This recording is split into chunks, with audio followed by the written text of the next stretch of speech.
L'air est grave. Voilà. L'air est grave, peuple congolais. Sonnez, livrant. Et les commerces non essentiels seront fermés. Le couvre-feu est avancé à 19h. Chaque jour, l'Inde, de son côté, continue de battre de tristes records liés à la pandémie de coronavirus.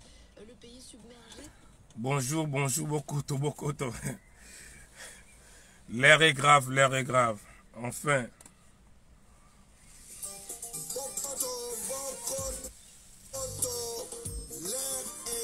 L'air est grave, l'air est grave.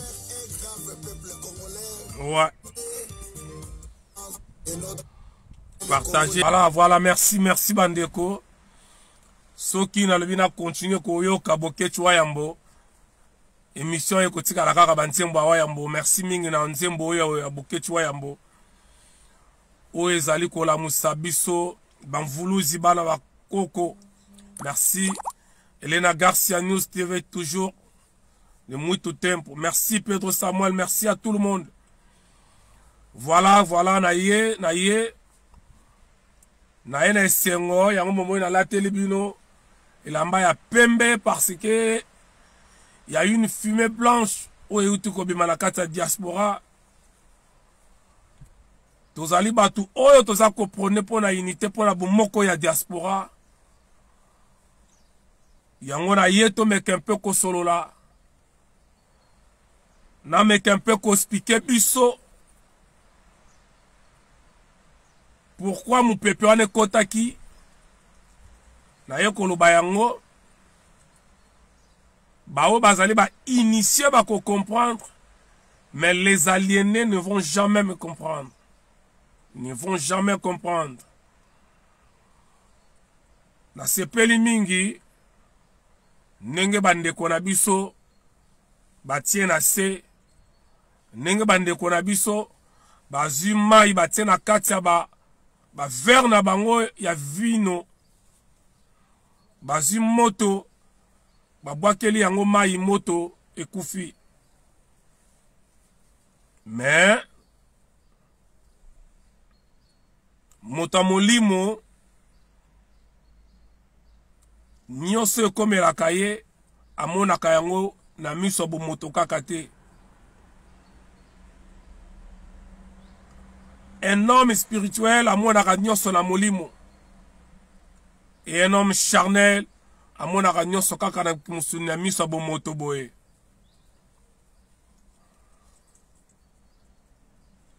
Na pamboli bakoko ya ngai ndenge basungaki biso na tempête ezalaki na diaspora. Tempête ane leki. Oyebisanga me waiza. Mais tozoyo kaka intelligence asali vidéo, ne vous en faites pas, c'est normal. Wane zali omoni soki malade ye ekendaka mbala moko te, ekendaka malembe malembe. Et nazoyebisa bino en tant que descendant valable ya Fumukimbangu, en tant que descendant valable ya mwana semi spirituellement parlant, nazoyebisa bino il y a un vent très positif, il y a une énergie très positive oyo bandi sikoyo ko traverser na kati ya diaspora. Merci Kulutu nanga Lidovic Milando Ingeta.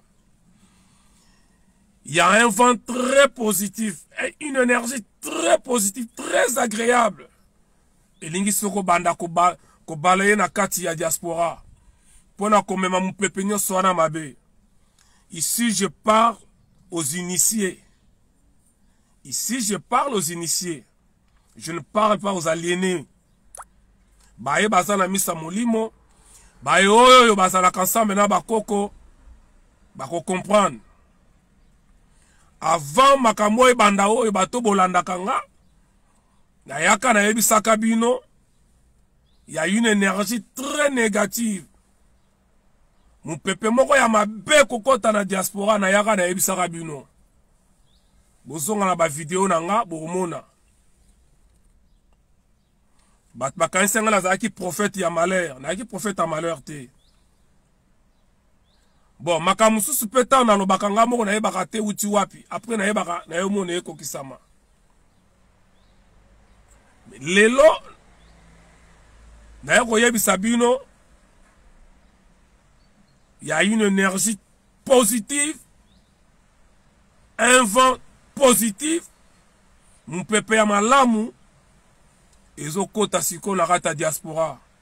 Boko oyoka banungu nunga mikie mikie, mais naye koyebisa bino na kombo ya Fumu Kimbangu kimia ezozonga na kata diaspora. Mais alaki important mupepe eleka.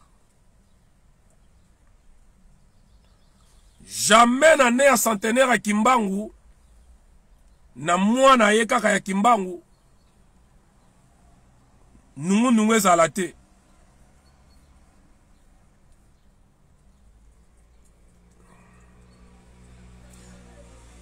Me bandeko, avant na beta masolo ya le 17, il y a le 18, il y a 2 jours wana. Bon permettre ngai na meke un peu kopé sabino. Moi message ya mukie sur le plan spirituel. Mu pepe pona ngai eleki se bani ko leka na diaspora.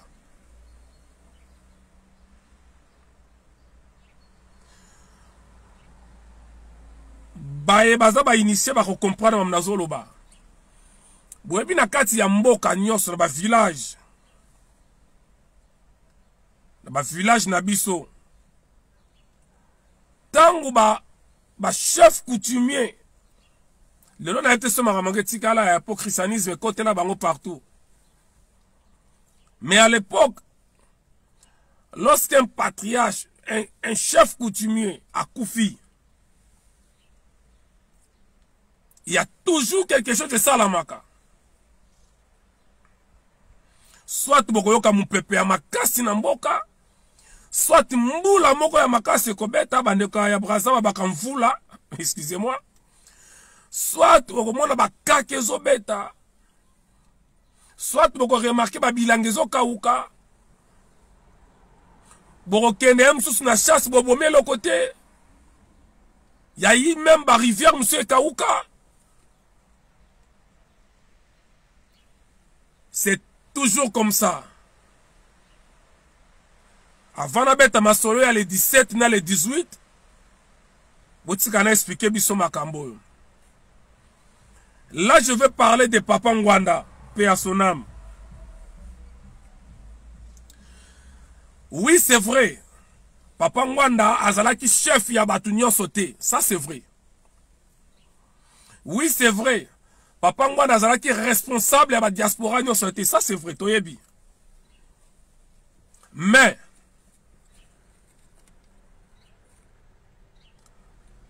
na makambo etali bitumba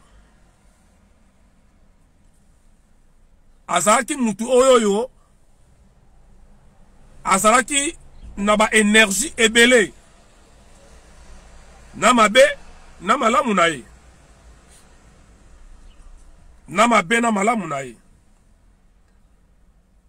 La preuve en est que lelo résistance to politique ya Congo to mouvement CLK na Congo. Fauve Diamante, merci. Vous allez remarquer que les alliés tournent toujours tout autour de makambo oyo Papa Ngwanda loba. C'est-à-dire sur l'occupation. Diaspora se faisait à côté le malelo. Parce que tout le monde là font la mise que le Congo est sous occupation. Et la personne oya ki ko fongola batu misu. Oya ki ko laksa biso noir sur blanc que nous sommes occupés. Olingaye te. C'était Papa Ngwanda. Alors, voilà, merci Ritanzus Maketo. Donc, batamolimo bakoko comprendre que Ngwanda na benge Ngwanda za papa mais to benga indien Ngwanda. Il avait tout autour de lui une énergie et belle positive en otambola nango. Parce que tango bisa makambo andoko sala na butu pe na moi ba koluka yo. Voilà faut alango sûr. Na butu to na moi ba koluka yo. Donc Mboule bandi bolimbisa. Bolimbisa la masaba à glace parce que là voilà. Donc, Papa Ngwanda, azalaki na ba énergie positive et ba neko encerclé. Il y avait des esprits ezaki tout autour na ye. Et lokola iya bandaki azalaki na mupepe wana. Azalaki na aura wana. C'est pour cela mutande wana soki akufi, il faut bien s'attendre à quelque chose.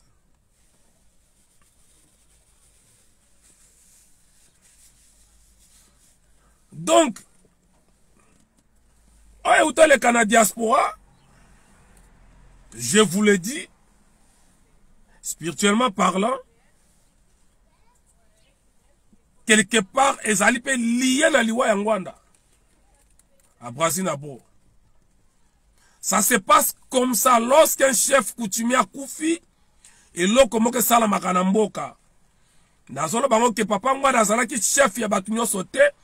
Mais c'est lui qui incarnait la résistance. O lingaye te, o boya te, c'est comme ça, ngana otoyebi.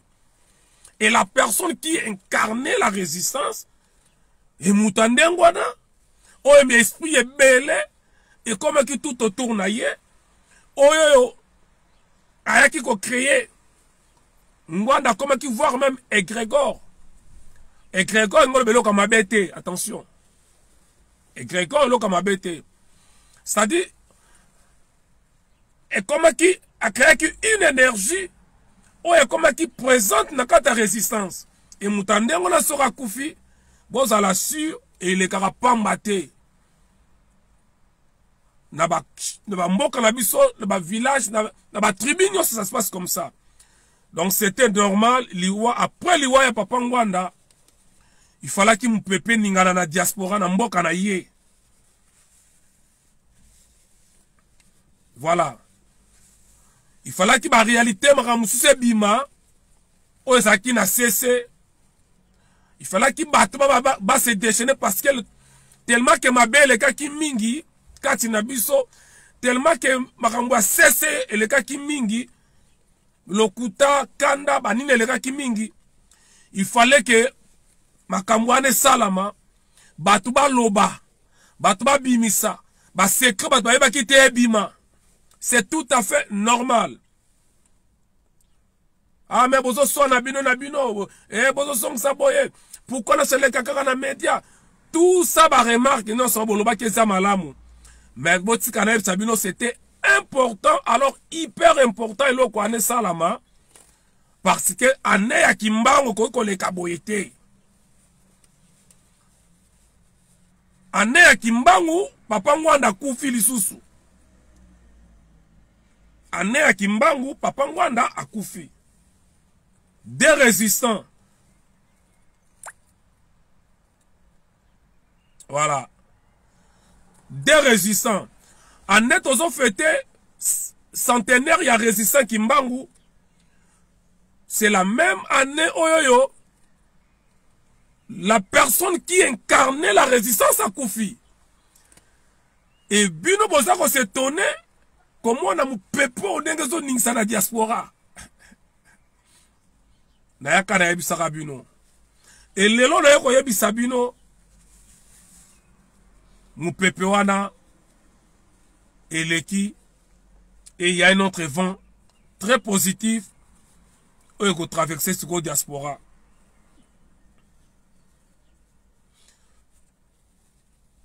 Naebisaka batu soko za na courage à reprocher mutu négativement, za na courage à remercier sur Asel Kamalamu. Merci Mokeli. Nono Bernadette, merci. Ngana lobi merci na Pitu Chomongo na professeur Yombi, merci beaucoup. Na lobi merci. Parce que jour na saki vidéo na salaki vendredi.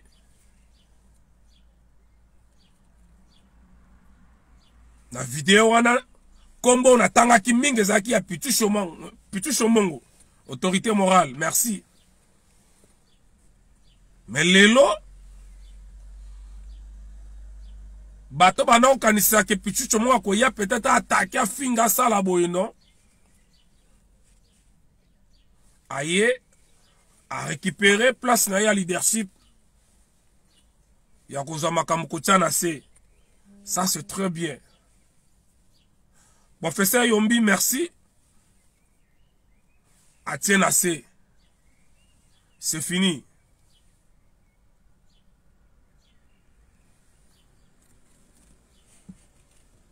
Donc, yango na otoloba merci na Pitu Chomongo, autorité morale. Merci na professeur Yombi, parce que la diaspora, attend de nous quelque chose de gloire. La diaspora attend de nous makambo ya malamu. Merci beaucoup. Alors, bandeko, sans plus tarder, Tobet à Masolo, il y a le 17, il y a le 18. C'est vrai. Nayoki bandeko na biso na lani vidéo ya Kim Pavita, Niki la Maserati, na lani vidéo ya Chomongo, na lani vidéo ya Bokechwa ya Bobasala Kina ba commandant ESO na ba greffier international. Na lani vidéo ya Christian Bola Biama membre Pepe Mokondi. Na lani ba vidéo ya Zoro Bilel, ya Batunyo so basala ki tout le monde. Et pas ba Papi Gaël Batunyo so na lani vidéo. Na lingina expliquer bandeko boye. Eloko liboso polémique eza nango te. Batazolo ba meza mukolo nini eza le 17 to le 18 mobino kaka bino moko bozo welela le 17 na le 18 te eza nango likambo ya polémique te. Même bandeko basolo bela kaka le 18 baza ko expliquer biso très bien pourquoi ba lobela le 18. Donc to conseil nango polémique te parce que bango ba lobela le 18 yozo ba le 17 et le 18 et comme eloko akabola batu. Non. Boyebi nakata diaspora awa ba combattant bomondaka ezala batu mususu bazala ba relation pena la police française. Plus ozo sanga ba demande kutana mbila moi connaissant relation moke salama. Il se peut que bande konabiso bazada na contact. Parce que son côté na site il y a présidence de la République française, agenda il y a président Macron, des journées wana batiango kutute. Le 17 na le 18 batiango te. Donc na comme c'est comme si Macron a regretté pourquoi ko ba na TV. Parce que batie ba rendez-vous programme nyonso ya Macron ya moi mobima batie. Mais il y a le 17, il y a le 18, bah combien côté. Or, ma compagnie que la TV, c'est que bah bon ça qui n'y a pas. Ma croise le rôle là-dessus le moté à promettre à conseil la moté. Mundele sera le bili kamuya ba kende ngwana. Alors bande konabiso, bah ça déjà na bah sur contact, bah toi 4 bazali hein. Le 17 et que ça la jour où ba président de la République qui n'a noté ba conseiller ba ministre bango bango mukolango le 18 ndé ba koyamba ba président de la République yangwana bandeko ba big bien que journée où eleki makasi ezale 18 tokoki kosala yango polémique te. Tokomi kosala ba polémique moko ezanga tina les 17, les 18, les 17, les 18. Non. Non. Bilo mususu mutaya lobby koyaka ko attaquer te ko komate soki nini te.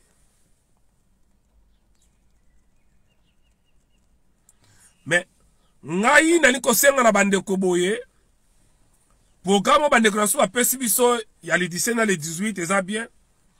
Mais ngai nazo senga na bandeko boya 2 jours soko za la possibilité ko ya 2 jours le 17 na le 18. Boya 2 jours wana le 17 na le 18. Soko zwi tante ya ata na mukolo moko. Mais c'est mieux. Boya 2 jours. Boto nanga pourquoi? D'abord, le 17 wala bomona wana. Ezali date moko symbolique. Et pas ya communauté internationale. Ceux qui va congolais va bosana date wana. La communauté internationale, les impérialistes, batikala jamais ko bosana date wana. Et puis ba nota yango, ba bomba yango très bien. Le 17 mai, ezali journée oyo occupation bandaka na Congo. Le 17 mai, ezali mokolo oyo Kagame azwaka fongola ya Congo. Le 17 mai 1997 ou 97. Botala pourquoi toza ko insister que bandeko ba ya pena 2 jours wana. Le 17 mai, ezali date moko normal kaka boyete. Oui, c'est vrai. Nayoki bandeko na so apesi so programme ya le 17. Kimpa Vita Maserati, merci beaucoup. Petit Chomongo, merci beaucoup. Nenge bo pesi biso détail ya journée le 17. Mais ngai yana kene plus loin ko bisa bandeko. Nenge pi bandeko baloba ki soko zwi taya ko ya 2 jours ça va. Mais ngai na kosenga bandeko bo sala tout. Alors tout boyana 2 jours wana. Parce que le 17 ezali journée moko boye très symbolique na histoire ya Congo. Très symbolique bande ko négliger journée wana te. Et en plus c'est oui ntondimi ba koyama ba ministre ba conseiller. Ndenge bande ko ba biso. Mais ngana ko senga na batupe journée wana surtout que vous allez ba conseiller ba ministre ba dictateur. Ya ba occupant bande ko boya ebele parce que na faire ego là. Na conseiller dictateur. Nani o il faut ko attaquer. Boye bisanga. Na Weranson. Donc Weranson, Fali, Kofi, JB, Ferré, Inosbi, je ne sais pas moi nani. Ba musicien wana ba waze kwa banani. Ozu bango. Na ba musicien congolais. Na ba ministre ba occupant. Bato bazo lia mbongo. Bato bazo yiba mbongo. Ba conseiller ba miyibi ba sala que l'autre ba olia mbongo. Na ba conseiller wana na ba musicien ba nani oh il faut ba baza ko mériter vraiment un vrai lumbe moite ba nani. Boye bisanga. Nazo beta lisolo poto nazo ngana bisanga bande ko bo comprendre que bosala nyonso na 2 jours wana bozanga te. En tout cas bosala tout. Parce que ça to beti frappe à mukolo liboso.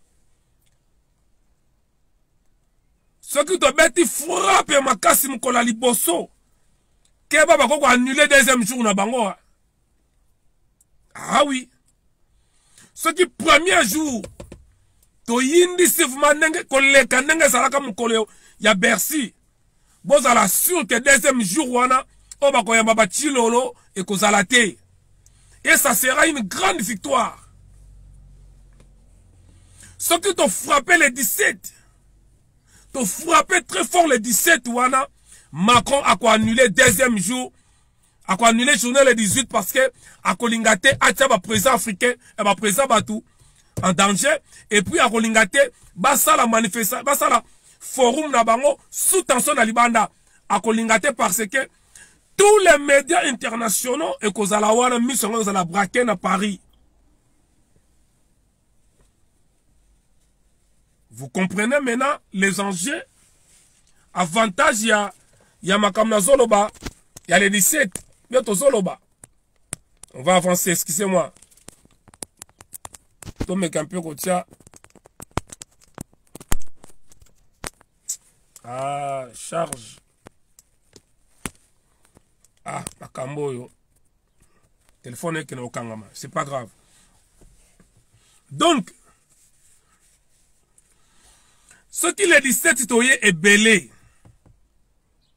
te frapper, te salir vraiment donc qu'on les journée à Fali. La France sera pour la deuxième fois humiliée devant la face du monde. Et Macron, à cause de la obligé, il y a quoi annuler journée les 18. Et ça sera une double victoire pour la résistance. Voilà pourquoi nous devons mobiliser pour les 2 jours. Le but c'est de frapper d'abord le premier jour. Pendant que Tin Nabango va annuler le deuxième jour Nabango. Et qu'on a une triple victoire et résistance. Donc, pour le but qu'on a la tête, il y a le 18 et le 17. Et ça dit 2 jours. Et ben, découpé, ça le 18, ça clair va expliquer le pourquoi. Donc, moutoumou kota iya bana kote le melabango. Mais pourquoi bino ba le blaka le 18, le 17 c'était non. Et bah bengi ba lobi que moutou a la possibilité à y a 2 jours aye. Mais bah expliquer biso, bah pesi programme nenge kozala. Donc dans ces points polémiques exactés. Alors point deuxième point zalinini. Oh, ils ont ça un peu polémique, mais ils ont ça confusion dans mitou ya bato. Lié des rencontres, est-ce que tu as là? Mais avant d'appeler ça lié des rencontres, on a le lié des rencontres.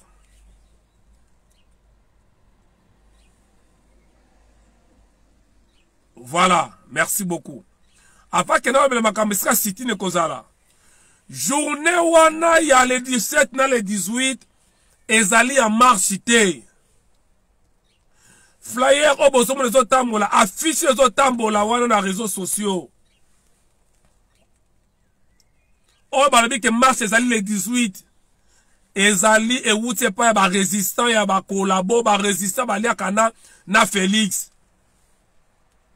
Nazana ta kotanga ba kombo ya batute parce que tant wana ezali susute ya ko pelisa moto. Mais du moins, dans Sabino, bateau et bateau bengi ça marche. Ceux qui voient qui combattant moka bengi si marche. Bon comprendre que yewana azali moko et bao bazalakana Félix. Balingi ba bengi sa peuple na marche. Koto ya Champs-Élysées, koto ya Tour Eiffel. Or, conférence to forum wana et que ça na palais Élysée.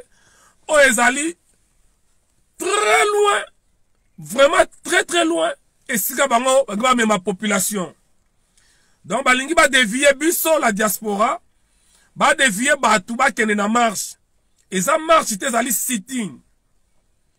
Ezali manifestation sur place, donc statique donc tozali sika moko. Mutu moko te akene na marche ba ko bengi sabango. Ce qui va bengi si on a marche batindeli affiche ya marche yebaka mutuana azali kolabo. Le 17 na le 18 ezali sitting devant Élysée n'a pas sa détail il y a lieu de rencontre. Donc toto senga na ba résistant ba kolabo o bazo ben sa peuple na marche.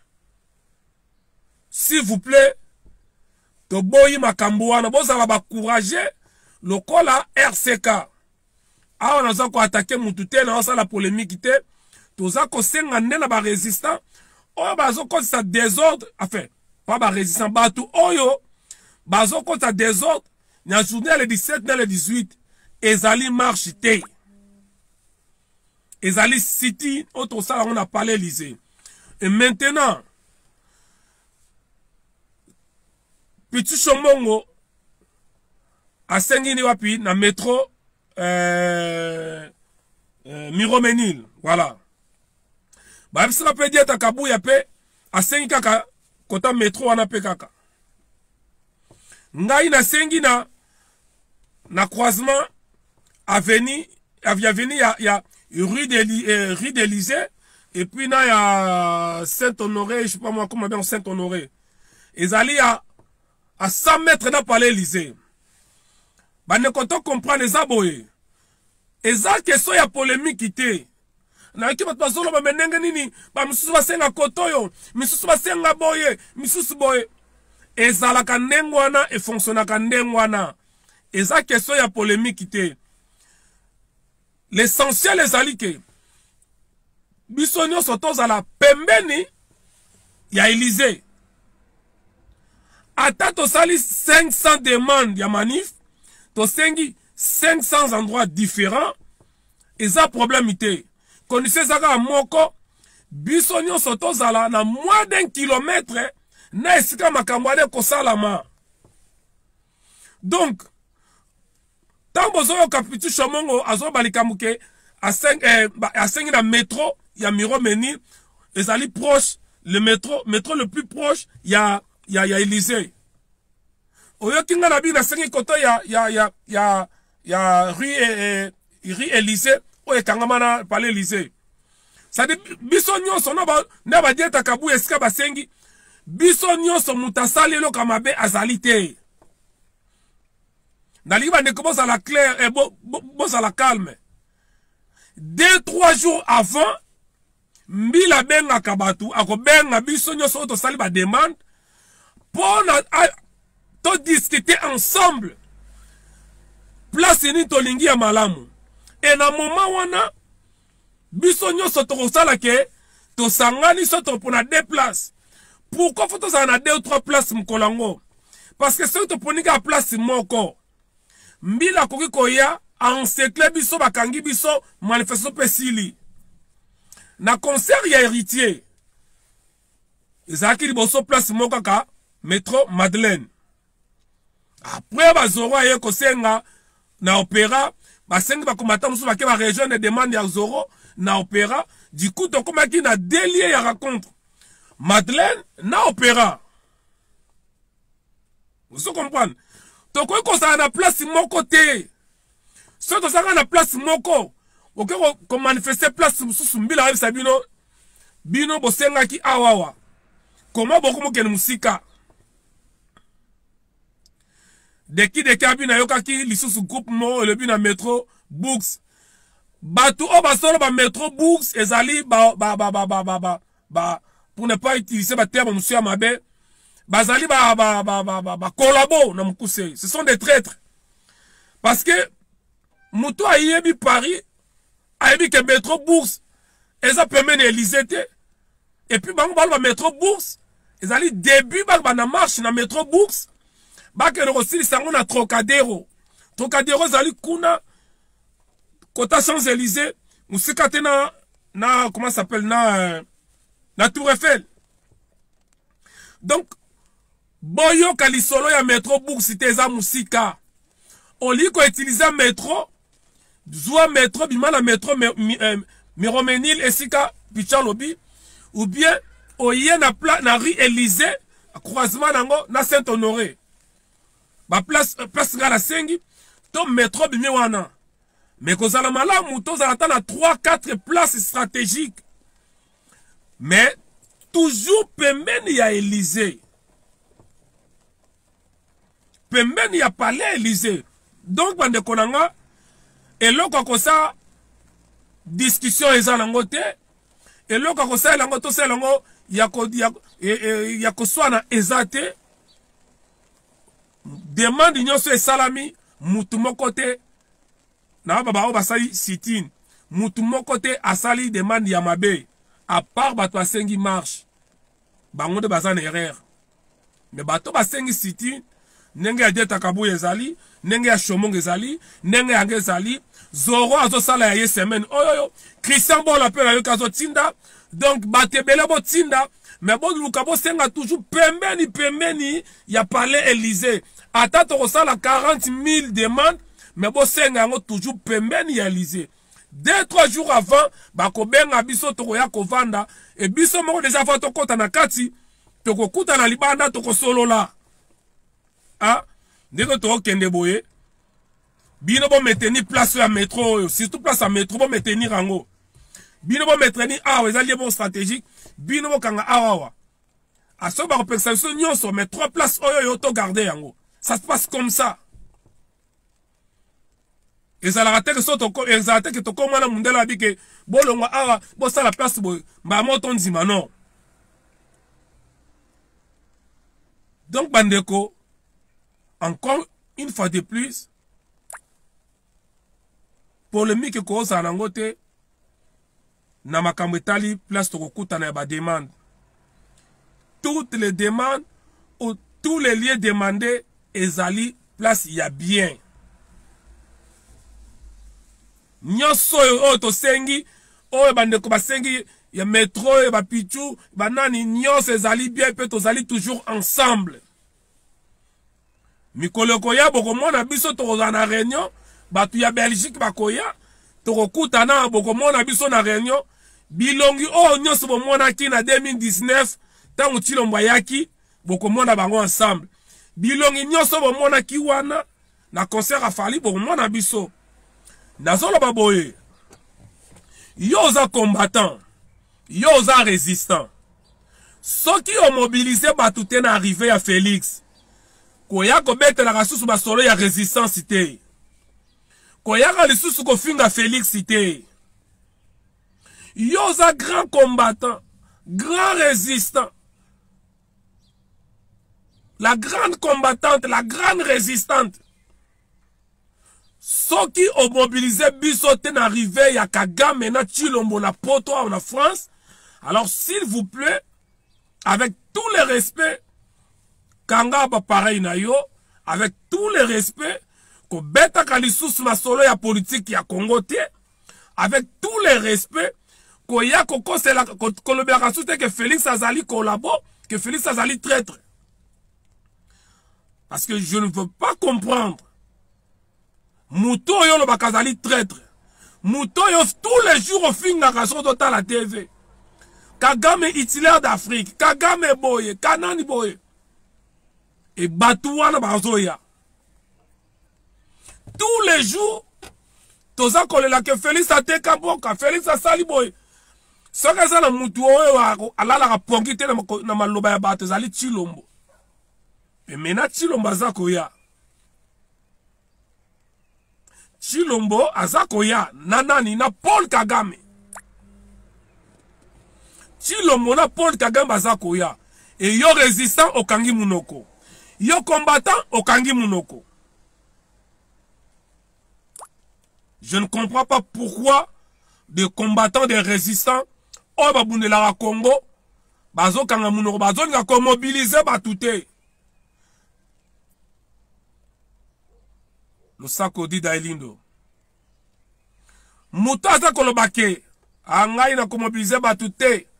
Parce que tant que ça qui boy batentel bayakate. O eza makambu ya Congo.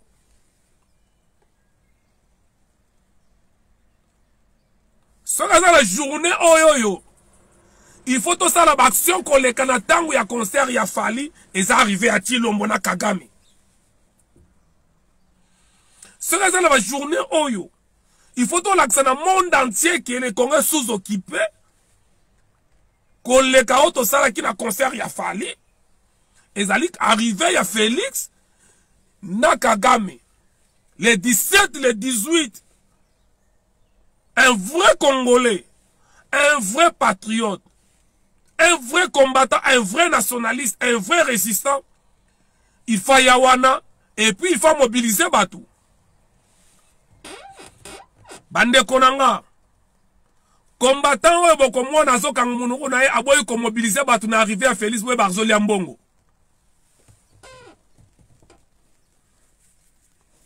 Est-ce qu'on a fini moutoir? est-ce que natangi komba mutu bonga moko naza ko prone pona unité aziki bomoko kimi ezala combattant oyo bokomona ya aza ko mobiliser batu te na arrivé ya Chilombo boluka musika te bokanise ebele te aza na mangeoire combattant akobengisa batu na marche boyebaka aza na mangeoire bakombatant bamesala kosala bavideo bakombatant balobaka butu moi mpona Congo soki bomoni bango bakangi munoko baboyi komobilize bino le 17 na le 18 bandeko nanga bocomprendre ke bazalaka na Chilombo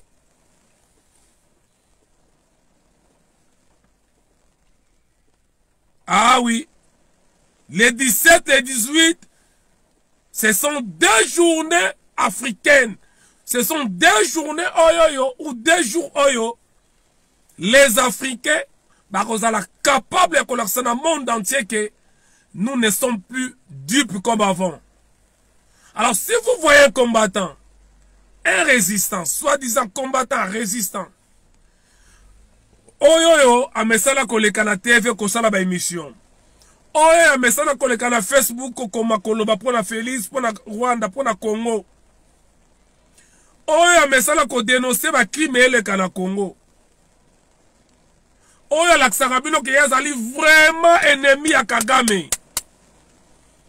Alaksaka bino ke yefuma soko pese tilo moba kolia ye. Soki bomoni yaza koloba te, bo comprendre ke ba vidéo nyonso basalaka, ba statut nyonso ya Facebook, nyonso bakomaka na Twitter, nyonso balobaka na YouTube. Ezalaka pona komiroite bino. Soki vraiment bazalaka balingaka Chilombo te. Soki vraiment babundelaka Congo. Soki vraiment balobelaka Congo. Soki balingaka vraiment libération ya Congo. Eh ben, le 17 na le 18, ezali mukolo oyo ba okipa, bana ba okipa bazoya, assassin zoya, traître zoya na France. Oh na Belgique bakolabo baleki mingi yango wana kombela la sikoyo Chilombo bango no sozo ya awa na France et na ko rappeler batu boye siège ya combat etikala na Paris combat e banana à Londres zone rouge ngeta bana Londres mais tellement que bataliba batonde belé en Angleterre. Tellement que bataliba bambwa liba bakomba ebele en Angleterre. Et ça a 2 pays où est ici bambwa liban. 2 pays où est ici traître ba combattant. Et ça Belgique, en Angleterre. Trop de talibans en Belgique, trop de talibans en Angleterre. Il y a une zone rouge, il y a Shekina Katalai, moi je maman, zone rouge et Lali. Parce que trop de collabos, trop de traîtres. Combat etikali na kati à Paris. Paris a passé les unes mec d'ici. Paris etikali, combat etikali awa. Alors combattant ouais a mobilisé binoté le 17 na le 18. Journée haute, nous ça la lumbe koleka le 28 février. Journée oyo mukile ko comprendre que basakana solo bafricain te. Journée oyo Macron akolapa a aucune élection l'année prochaine makolapa. A olapa. Ba okanga bise belé. Déjà avant na kende déjà on a déjà voiture na longoli ba câble ya batterie. Pour na na yabi mkono okene même kono zonga na ebité.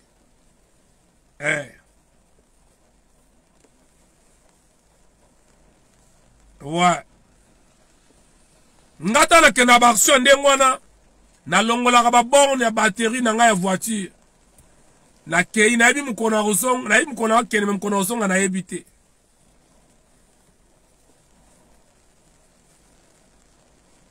Donc bande konanga le 17, le 18, s'il vous plaît. Soko bimisaka fali makasi. Et bon Chilombo. obimiselaka wera Kofi makasi, obimiselaka Moïse Mbiye makasi, obimiselaka Mukuna makasi. Oui, baza ba collabo. Mais bazali na ba fonction directe lokola Tshilombo te. Baliaka mbongo ndenge moko na ba ministre wana te. Bango basinyaka ba papier ya mboka wana lokola Tshilombo te. Donc il faut tous à la juste bandeko. Ce qui nzete ya kokauka. Donc il faut tous la différence entre nzete ya mai na nzete ya kokauka. Wana minute oyo nzete ya mai ezali fali pupa totumba tosaki bakoni. Nzete ya mai mais tosala ki on bakoni le 28 février nzete ya mai. Et bongo siko nzete ya kokauka Tshilombo. Tosala makala to tosala makala te. Dites-moi. Et pas ba musicien te misi makasi. C'est bien. Parce que ça qu'on distrait la population, ça c'est bien. Mais je pense, ce que vous avez la plus dur, plus radical, ce que vous avez la kanda ya koleka, c'est contre Félix Wakanambe. Au boy qu'on mobilisait Batou pour arriver à Tshilombo. Makambo etali musique na poto kobeta kalisusu te. Sans polémique. Na lobeli mutute, na tangi koma mutute. Na zolobe ya mutu nyonso asala ka vidéo. Au boy ko beng sabatu le 17 na le 18. Ko yaka ka lisusu ko finga Félix te, tika Félix kimia. Pasa mutu na yo zo kosa biso. Au boy ko mobiliser batu le 17 le 18. À partir du 19, soit télévision na yo, ce qui ordinateur na yo, kanga yango na marametali Congo. Parce que wana siko kokoma, to mondo yo kolobela makambu ya Félix. Et que totali mukolo Félix ayaki awa yo boy ko mobiliser batu. Papa to otika yo te. To otika yo te. Mama to otika yo te. On peut expliquer biso pourquoi Koya Félix au boy koloba mais sera zate oza ko attaquer ya sase. Donc bandeko nasuki awawa rappelle les ali que journée oyo tokoya manif ezali na 2 jours, le 17 na le 18. Le 17 ndenge bandeko na biso ba expliquer biso eza mukolo oyo pongana na moni programme te nane bimite mais c'est peu que bango baza na information moko ya kati to sepela ka soki bande kona biso ba yeli biso ba information, ça c'est très bien. Le 17 ba koyamo ba ministre ya ba collabo ba ministre ya ba occupant ba ministre ba zo mbongo ba signer ba papier mbongo bi na Congo ba signer ngo ba ministre ba yi ba mbongo ya Congo Kagame koyamba bango na ba conseiller selon ndenge bande kona biso ba yebisi biso. Donc ezali raison pe ke bazo lumbe mwete bolimbisa muki appelle kotaki. Donc ezali raison valable o il faut bazo lumbe mwete et surtout que le 17 ezali journée o eza ko marqué jour ya occupation na Congo. Donc eza journée zo laksa mokolo occupation bandaka na Congo. Donc tokoki jamais ko louper journée wana. Et le 18 mukolo sikoyo bako vanda bako solo ba président de la République wana entre guillemets ba président de la République. Donc les 2 jours ezali hyper important. Les 2 jours ezali hyper importante. Donc tozala wana mukolo wana soki aussi possibilité ko ya le 17 na le 18 et kozala malamu mingi. Ce qu'on a possibilité, où il y a le 18, c'est pas grave. Mais dans que les 2 jours, ils allaient vraiment importants tous à la wana. Concernant place à Rokutana, Batunion sur la salle, demande vos oyoka, il y a sit-in, pemen, il y a palais Élysée ezali bien, très bien. Donc il n'y a pas question ya kosenga lango polémique. Mais pourquoi chomongo yo ke no kosenga kuna? Pourquoi Waiza yo sengi place boye? Mais dieta kabuya pourquoi bino bo sengi boye te? Na dieta, na chomongo, na ngai, na Zoro Bilel, na Christian Bola, na banyoso ba osenga wana pemene Élysée. Biso nyonso mutu moko te asali mabe elekelaka bongo. 2-3 jours avant, tokovana na la police, tokoyoka na place moko. Donc, Nayaki Natia quand même éclaircissement parce que Makele les gauche et droite. Par Makele était mais moi incompréhension, moi confusion tout ça ma mouto abatou. Et ça ndengwana. Merci à tout le monde. Nenge bolaninga. La résistance ne tombera jamais. Merci na Fumukimbangu. Nenge kimia et kotina katia ya diaspora. Tant que le Congo ne sera pas libéré, la résistance ne tombera jamais. Merci tous ensemble. Merci à tout le monde bolaninga. Tokutani balasima. Mikolo na kozonga chaque fois 2 jours après, 1 jour après dans le rozonga la mobilisation. Kola Musabino ti journal kokoka. Partagez vidéo, tindela bandeko tana site na yo, tana ba YouTube partout bolingi botia ile na garce botia partout. Et comme la batu nyonso but samsezali batbabi ma koleka journée ya Fali Poupa. Merci à tout le monde, Ride Kalagras, Mimi Denise, Elena Garça de Moutou Tempo. Merci Doris Kikofi batu nyonso bolaninga. On est ensemble. La résistance ne tombera jamais. Ingeta, Ingeta, Ingeta.